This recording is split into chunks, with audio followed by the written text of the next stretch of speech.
Commencez. Bonjour à tous, bienvenue sur le webinaire du cabinet d'avocats CBA, Maître Georges-David Benayoun, avocat au barreau de Paris, spécialisé en fiscalité.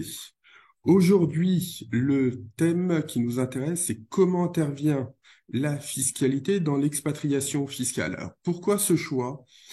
Nous sommes un cabinet spécialisé en expatriation fiscale et on a un certain nombre de clients qui viennent spontanément et puis d'autres qui viennent pour d'autres raisons, et puis ils nous expliquent qu'ils sont à l'étranger, et on se rend compte qu'ils n'ont jamais vraiment géré cet aspect-là, et que soit ils sont rattrapés par l'administration fiscale, euh, parce que vous allez voir que l'administration fiscale française peut agir y compris à l'étranger, soit en analysant le dossier, on se rend compte qu'on est sur une situation totalement différente.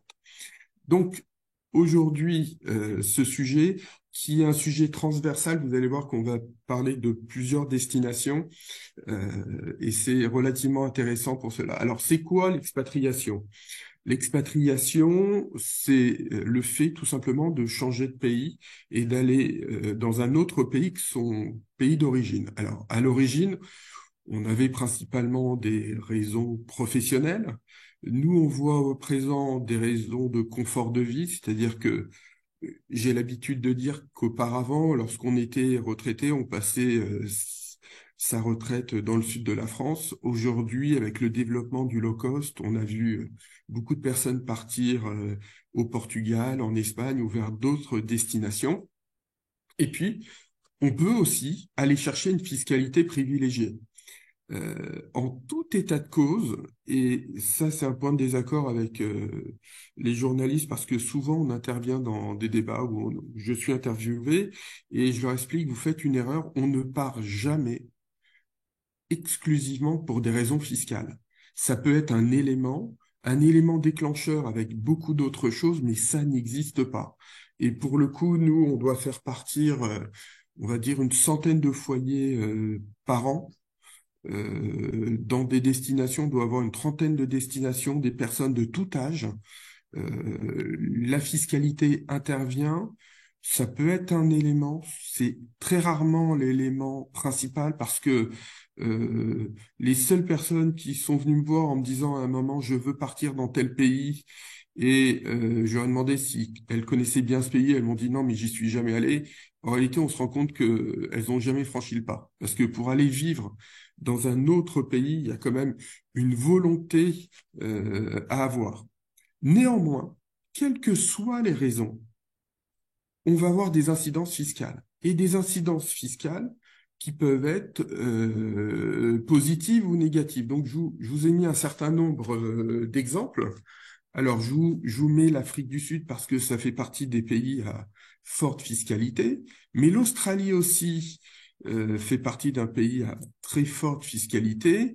La Belgique, c'est un exemple extrêmement intéressant parce que la Belgique a un intérêt, c'est que les Français qui y vont chercher une exonération sur les plus-values de cession de titres de sociétés françaises. Alors, c'est quelque chose qui se faisait avant la mise en place de l'exit tax et qui a aujourd'hui moins d'intérêt. C'est d'ailleurs un pays où on va de moins en moins, la Belgique. Mais ce qui est intéressant, c'est qu'on a un régime très intéressant d'exonération sur les plus-values. Pour autant, on a un impôt sur le revenu qui est juste énorme par rapport à celui de la France. C'est-à-dire que vous allez vous situer à une tranche d'imposition à près de 50%, à plus de 50 000 euros, ce qui n'est pas le cas de la France. Et d'ailleurs, pour en parler, j'explique souvent à mes clients, attention, le problème de la France, ce n'est pas l'impôt sur le revenu. Ça peut être les contributions sociales, les charges sociales. L'impôt sur le revenu est plutôt relativement étalé. Les personnes qui partent aussi quelquefois pour des raisons liées à des transmissions de patrimoine.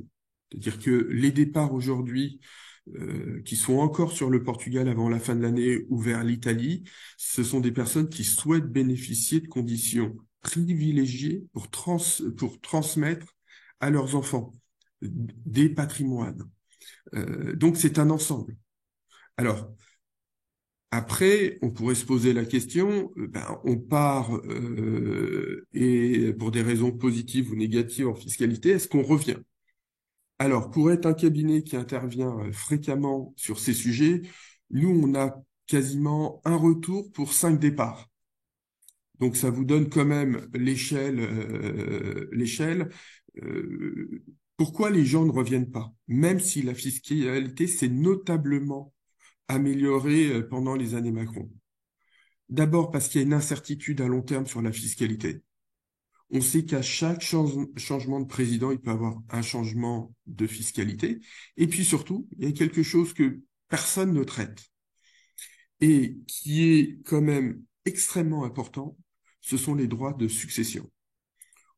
On est en France parmi les recordman du monde. Alors il se trouve qu'Emmanuel Macron, avant, lorsqu'il a été réélu, avait un projet de les augmenter jusqu'à 60%, ce qui nous aurait fait le recordman du monde toutes catégories confondues.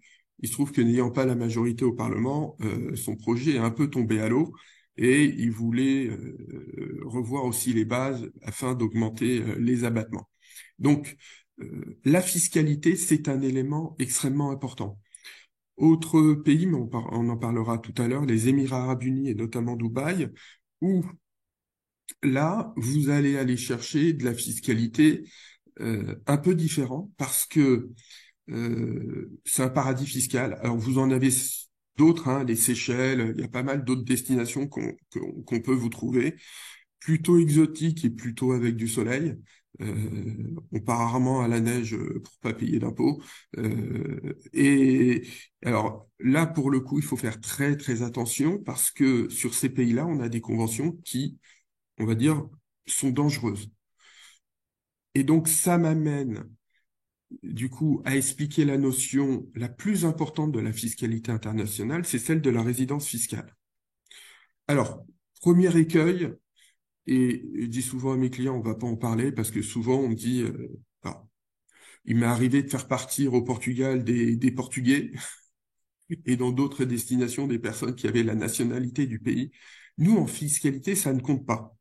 Alors, ça peut avoir une incidence au regard du droit de l'immigration pour pouvoir s'établir dans le pays, mais là, nous, on parle que de fiscalité. Et en fiscalité, on a deux sources. Le droit interne, c'est l'article 4B du Code général des impôts, et puis le droit conventionnel. Le droit conventionnel, ce sont les conventions signées par la France. On a deux types de conventions signées par la France. Les conventions type OCDE, je vais y revenir un peu plus tard, et les conventions type UNESCO. Les conventions type UNESCO étaient faites à l'époque, c'était écrit dans les manuels de fiscalité, et ça concernait ce qu'on appelait avant les pays sous-développés. Et notamment, c'est le type de conventions qui ont été signées avec pas mal de pays d'Afrique. Alors ça a beaucoup évolué puisque les pays sous-développés, on a à présent des pays qui rivalisent avec certains pays occidentaux. Donc cette notion n'existe plus, mais on a vraiment deux types de conventions. La convention type OCDE, donc rédigée sous l'égide de l'OCDE, a toujours une structure identique. Et puis après, on va avoir des spécificités. C'est pour ça que lorsque vous allez voir un avocat fiscaliste qui a l'habitude de faire de la fiscalité internationale, même en l'interrogeant sur la convention fiscale qu'il a jamais vue, à la simple lecture de ce document, on retombe sur nos pieds. Sachant néanmoins que chaque convention a ses spécificités.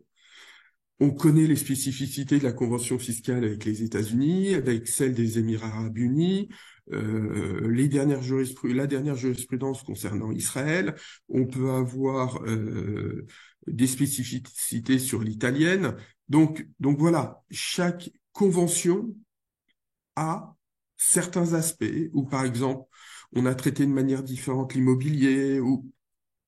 Donc, mais ce qui ressort de ça, c'est que ce qu'on va aller chercher dans la notion de résidence fiscale, qui est vraiment la pierre angulaire de la fiscalité internationale, c'est trois notions qu'on va souvent définir un peu de manière différente, mais on retrouve ces notions-là.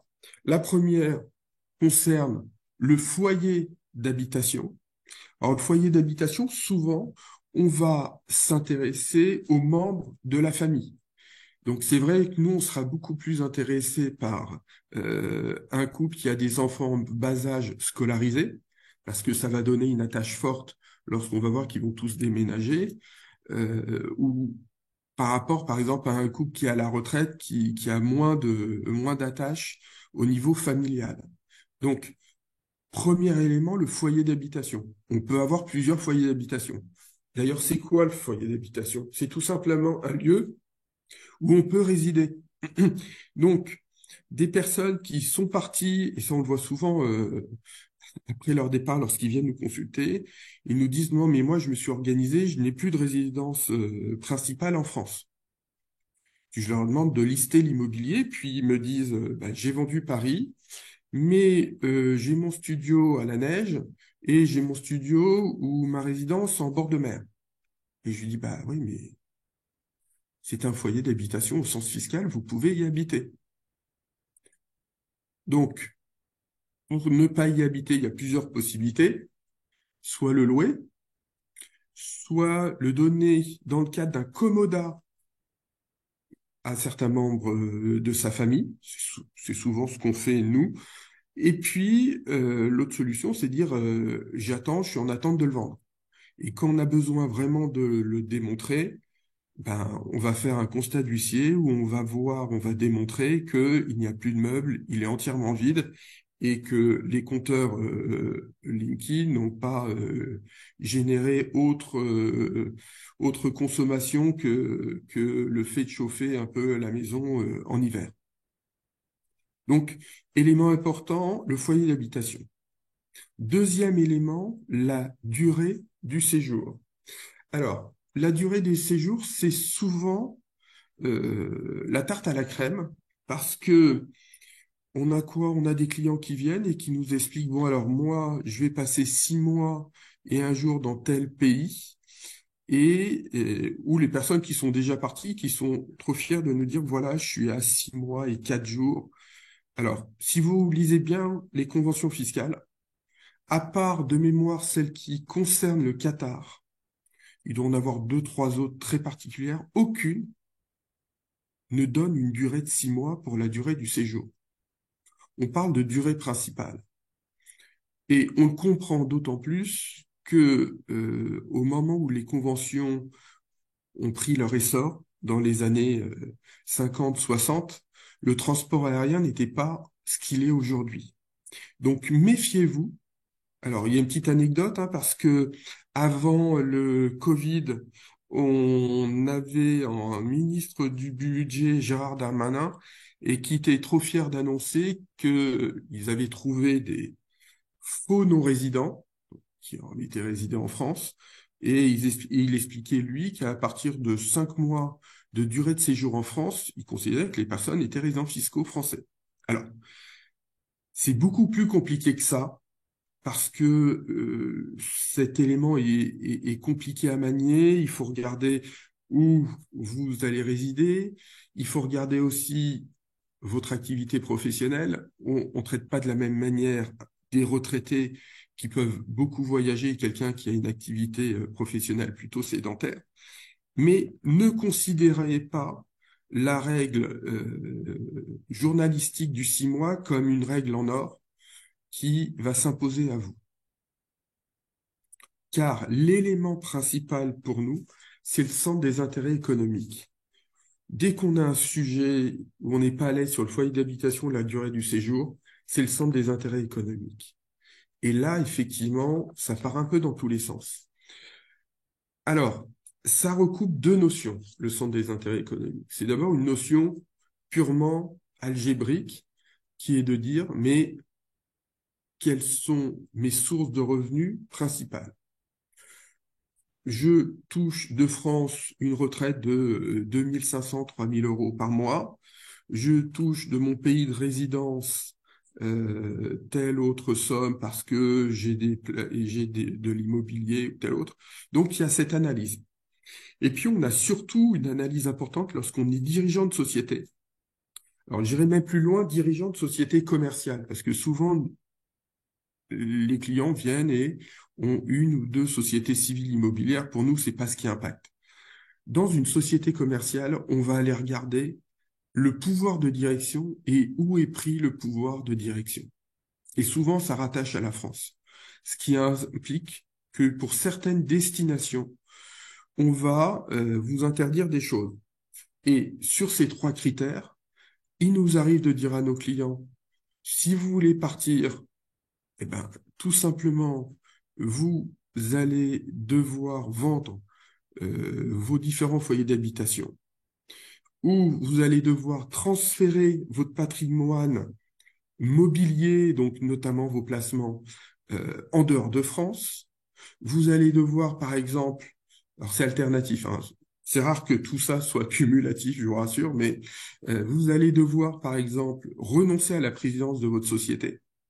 Donc, on va être sur des mécanismes peut-être de conseil de surveillance et de directoire, renoncer à une rémunération du président. Voilà, selon la destination, on va avoir des sujets plus ou moins euh, importants. Et ça, c'est pour moi le sujet principal, parce que quand on regarde la méthodologie, le fait de se dire j'ai un sujet de transfert de résidence fiscale, comment intervient la fiscalité, nous, ce qu'on va aller regarder, c'est vraiment où vous allez aller. Alors, là, je vous ai écrit, on va regarder Golden Visa ou régime d'imposition classique. Cas classique, pour des raisons professionnelles, vous décidez d'aller vivre au UK. Bon, vous allez à Londres, je dirais, vous allez normalement prendre un régime classique. Alors, il se trouve que Londres, c'est pas le bon exemple parce que vous avez ce qu'on appelle un régime non-dom, mais vous êtes quand même soumis généralement à un régime classique. Ce qu'on appelle le Golden Visa, c'est plutôt le régime, par exemple, portugais, du régime RNH, qui nous dit que pendant 10 ans, vous n'allez pas être imposé sur vos revenus de sources françaises, de sources étrangères, donc, lorsque vous êtes au Portugal, et bénéficier aussi d'une imposition réduite au Portugal par rapport à la fiscalité classique. Donc, ce que nous allons faire, on va aller vérifier les implications fiscales et la compatibilité avec le droit français. Et puis, on a par exemple les pays à fiscalité privilégiée, euh, sans limitation de temps, et c'est notamment Dubaï. Donc, qu'est-ce qu'on va faire pour les implications? Par exemple, Dubaï, on va analyser vos revenus, votre patrimoine, ce que vous gardez en France, ce que vous gardez pas en France. On va regarder si c'est compatible avec la convention fiscale. Alors, je vous prends l'exemple de Dubaï parce qu'il est très significatif. On a une convention plutôt classique, mais on a une clause balai à la fin qui explique que même si vous vivez à Dubaï, si vous ne remplissez pas les critères, si vous remplissez un des critères de l'article 4B du Code général des impôts, c'est ce qu'on a vu tout à l'heure, foyer d'habitation, durée de séjour, centre des intérêts économiques, on pourra vous considérer comme résident fiscal français. Alors, ça amène souvent une réaction de mes clients, et c'est pour ça que je dis que la fiscalité est essentielle lorsqu'on souhaite aller vivre à l'étranger. Ils disent, mais je comprends pas comment je peux payer de l'impôt en France alors que je vis à l'étranger. Alors, pour un fiscaliste qui fait principalement de la fiscalité internationale, il n'y a rien d'étonnant. Dans la jurisprudence, on a de nombreux cas, et moi-même, j'ai des sujets aujourd'hui, notamment devant les tribunaux, où des personnes n'ont pas mis les pieds en France depuis, j'ai un cas depuis 2014, et pour autant l'administration fiscale considère qu'ils sont résidents fiscaux français, parce qu'ils ont été dans un régime à fiscalité privilégiée et qu'ils n'ont qu'une seule source de revenus, une retraite de source française. Donc, si on revient à notre exemple des Émirats arabes unis, on va donc regarder la compatibilité avec le droit français. À partir de quel moment la personne va être en risque et risque de se voir refuser la résidence fiscale dubaïote par la France. Donc ça, c'est extrêmement important. Le principe de base, c'est l'analyse de base qui doit être faite lorsqu'on part à l'étranger. Vous partez aux États-Unis pour le travail, vous partez en Asie, il faut aller voir le régime qui s'applique et est-ce qu'il peut avoir en premier une remise en cause par la France. Et puis après, on va regarder quelle est la fiscalité du pays. Parce que, par exemple, je vous parlais tout à l'heure de l'Australie. L'Australie a quand même une fiscalité plutôt élevée. Nos clients qui partent en Australie, ils font pour un choix, ils veulent aller au bout du monde. Alors ça, c'est tout à fait compréhensible, mais alors ils vont aussi souvent au bout de la fiscalité. Et puis, il y a aussi quelque chose à voir, c'est comment les dossiers sont traités par les services fiscaux. L'Australie, par exemple, en France, vous ne respectez pas certaines dispositions, vous avez la faculté d'utiliser le droit à l'erreur, vous avez un contrôle fiscal et puis ça se termine en incidence financière. L'Australie, comme les États-Unis, vous pouvez passer par la case prison plutôt facilement. Donc, c'est important de comprendre la fiscalité du pays où vous allez. On a un client qui vient de partir, par exemple, aux Philippines dans un cadre professionnel. On a regardé, voir comment s'appliquer la fiscalité philippine à ses revenus de source française avec la convention fiscale et comment nous pouvions optimiser. Donc, si on récapitule, le sujet est vraiment de regarder la notion de résidence fiscale par rapport à votre destination. Et une fois qu'on a regardé ça, voir quelles sont les implications fiscales et la compatibilité avec le droit fiscal français que vous allez quitter. Maintenant, comme la France est un pays à fiscalité plutôt élevée sur certains aspects, on ne quitte pas la France comme on le souhaite. Et on ne fait pas non plus n'importe quoi. Donc, lorsqu'on part, on doit le faire en respectant les règles. Et je vous expliquais tout à l'heure qu'on peut se faire rattraper. On a classiquement, allez, 3-4 affaires par an de résidents fiscaux européens qui viennent et qui nous disent, mais je comprends pas. Alors, le dernier était un client qui était au Portugal, qui a été saisi par l'administration fiscale portugaise dans le cadre des échanges européens et des traités, où le fisc portugais lui dit, nous avons été saisis par le fisc français, vous avez une créance vis-à-vis du fisc français, donc on vous saisit les comptes. Vous venez nous voir pour payer. Alors, le cas classique, c'est les personnes qui partent et qui se disent, bon, je vais rien dire à la France, j'ai pas besoin d'écrire, je pars, donc je déclare plus rien. Et puis la France, elle a des informations sur la dernière année avant votre départ et elle considère qu'il y a une imposition. Donc, comme elle n'a pas d'adresse ou pas d'info, elle vous fait une taxation d'office. Et puis, lorsqu'elle a une info comme quoi vous êtes dans un des pays d'Europe, elle envoie, par le biais de l'assistance internationale, une demande de saisie. Donc, il faut penser que la France ne vous oublie pas. Mais, en termes de calendrier, la première réflexion doit être de se dire, est-ce que je dépends du régime de l'exit tax, est-ce que je suis redevable de l'exit tax ou pas? Alors, sans rentrer sur une analyse de l'exit tax, l'idée de l'exit tax, c'est la taxation des plus-values latentes sur les titres de société.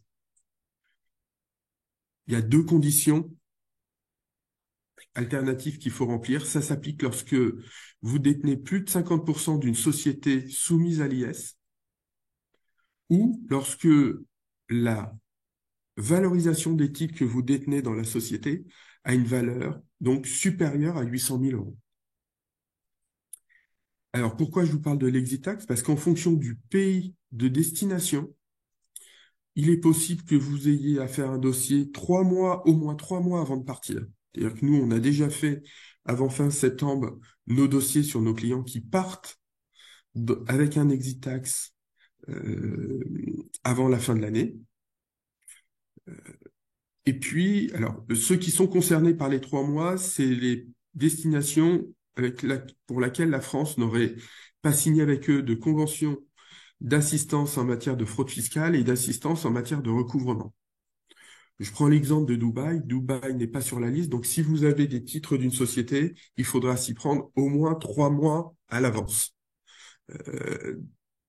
Maintenant, si vous partez en Europe, comme il y a un principe de libre circulation au sein de l'Union, vous n'aurez rien à déclarer. Ce sera uniquement dans le cadre de la première déclaration d'impôt sur le revenu qui sera souscrite au titre de votre départ de France. Donc vraiment, le préalable, c'est regarder, est-ce qu'on dépend de l'exit tax et est-ce que j'ai une déclaration à faire et à quel moment. Concernant les revenus de source française, on va aller voir quoi? On va quand même se poser la question, qu'est-ce que vous allez conserver en France? Alors, on parlait des retraités parce que c'est le cas le plus facile. Si vous avez une retraite privée, normalement, elle sera toujours imposée dans l'état de résidence, donc l'état où vous allez vivre. Si vous avez une retraite publique, elle sera imposable, elle restera imposable en France, avec un mécanisme de retenue à la source. Concernant les revenus fonciers, dans la grande majorité des cas, les revenus fonciers de biens situés en France restent imposables en France. Alors après, selon qu'on soit résident européen ou non européen, on pourra avoir ou pas en plus les contributions sociales. Donc, faut pas se dire je pars, j'ai plus rien à faire avec l'administration fiscale française. Si vous avez des revenus de source française, il est possible que vous ayez besoin de continuer à faire une déclaration. Et puis surtout, ce qu'il faut faire, c'est informer l'administration au moment de votre départ de France. Donc, on n'attend pas la première déclaration euh, parce que des fois vous avez besoin de prouver. Donc nous, dans le process que j'ai mis en place, lorsque des personnes partent vivre à l'étranger, dans un délai souvent une semaine après leur départ, on tient à informer l'administration fiscale française. Et donc, ce qui est intéressant, c'est que l'administration sera tenue informée, mais votre dossier n'ira et ne sera transféré au centre des non-résidents qu'à partir du moment où vous aurez souscrit la déclaration d'impôt sur le revenu de l'année de départ de France. Sachant en plus que cette déclaration est un peu compliquée à faire, puisque lorsque vous partez, on va faire une double déclaration. Alors, on va imaginer que vous partiez le 1er décembre 2023. Vous allez faire une première déclaration entre le 1er janvier et le 1er décembre, déclaration fiscale, résidents fiscaux français, avec les personnes qui sont rattachées, avec vos revenus, vos déductions, vos réductions d'impôts, vos éventuels comptes à l'étranger qu'il faut déclarer, et puis une deuxième déclaration qui s'appelle une 2042 NR, comme non-résident, qui va aller du 1er décembre au 31 décembre, où là, vous allez indiquer uniquement les revenus de source française imposables au regard de la convention fiscale signée avec le pays.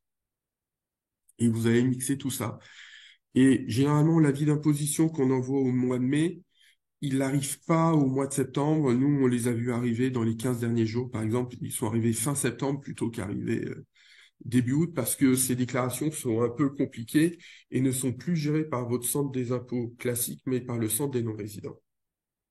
Donc, on informe l'administration fiscale, mais aussi on informe les organismes sociaux. On peut avoir des incidences, URSSAF, caisse des allocations familiales. Alors, grand principe, hein, lorsqu'on part à l'étranger, on n'a plus le droit de bénéficier des allocations familiales. Donc, je vous conseille de notifier, nous on le dit, on le fait pour nos clients, que vous êtes parti, sinon c'est rapidement et facilement considéré comme de la fraude, surtout si on se rend compte que vous avez continué pendant 2 ans ou 3 ans à percevoir des allocations familiales. Donc voilà, je voulais vous démontrer comment la fiscalité intervient.